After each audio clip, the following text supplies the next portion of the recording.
અનાજ વિશે જાણશું. શું જાણશું? અનાજ વિશે.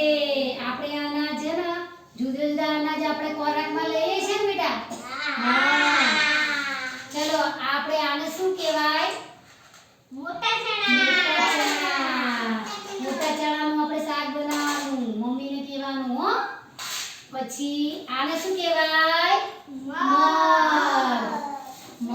આપણે મગનું શાક બનાવીએ ને. હા. જે ખાય મગ એના ચાલે પગ એવું કહેવાય છે ને. હા. પછી આને નાના ચણા.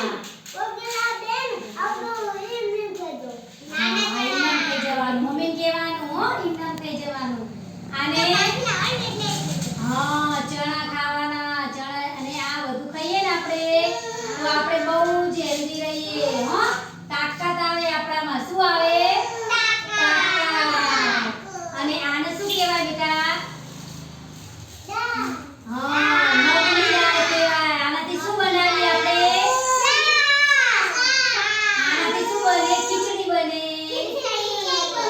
હા ખીચડી બનાવવાની. અને ભાઈ ખીચડી બનાવીને ખાવાની હો બેટા.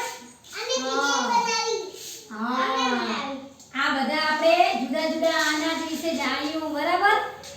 અને મમ્મીને કહેજો ઘરે જઈને બનાવજે હો.